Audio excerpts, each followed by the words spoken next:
جب تک آپ ثابت نہیں کرتے کہ میں آپ کا ہمدرد ہوں، لوگ آپ کی بات نہیں سنیں گے۔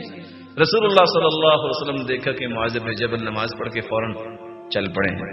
آپ نے اب سمجھانا کیا تھا کہ نماز کے بعد بیٹھ کے ذکر کرتے ہیں، اور حدیث کہتی ہے والملائکۃ یصلون علی احدکم ما دام فی مجلسہ الذی صلی فیہ، جب تک اپنی جگہ پہ انسان بیٹھ کے ذکر کرتا رہتا ہے، جب تک خربوں کی تعداد میں فرشتے اس بندے کے لیے 3 دعائیں کرتے رہتے ہیں، اللہم اغفر لہ، اللہم ارحم، اللہم تب علیہ، یا اللہ اس کو معاف کر دے، یا اللہ اس پہ رحمت نازل کر دے، یا اللہ اس کی توبہ قبول کر لے۔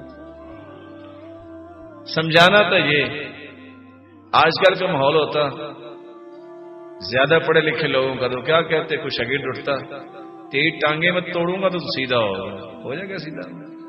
آپ نے مصلی پہ بیٹھے فرمایا یا معاذ لبیک یا رسول اللہ صلی اللہ علیہ وسلم انی احبک یا معاذ، معاذ مجھے آپ سے بہت محبت ہے۔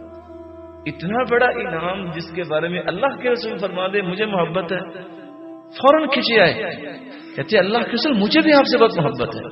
ابھی معاذ پہنچے نہیں، خود اٹھ کے کھڑے ہو گئے، آواز دی انی احبو کا، محبت کا اظہار فرمایا، کھڑے ہو گئے۔ وہ نہیں آئے، خود چل کے گئے، 4 باتیں، جا کے ہاتھ پکڑ لیا، اپنے ہاتھوں میں لے لیا، اپنائیے محبت، اس کو کہتے ہیں احترام و عقلیت السامع، آپ کی بات سننے والے کی عقل کا احترام۔ اور کہا میں آپ کو تحفہ دینا چاہتا ہوں، اللہ کے رسول مجھے تحفہ دینا چاہتی ہیں آپ؟ اس سے بڑا تحفہ دنیا میں زندگی میں کیا ہو سکتا ہے کہ پیغمبر تحفہ دے؟ کہا تحفہ یہ ہے لا تترکن بعد صلاة مکتوبہ، فرض نماز کے بعد میرے صحابی یہ کام تم نے چھوڑنا نہیں ہے۔ کون سا کام؟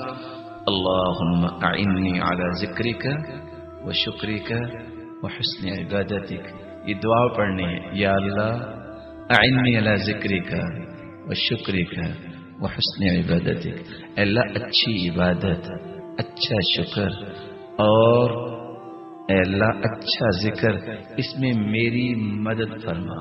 سیابی کہتے ہیں دنیا والوں میں دنیا سے جا رہا ہوں، جس دن کی یہ بات سنی ہے میں نے آج تک اس کو چھوڑا ہی نہیں۔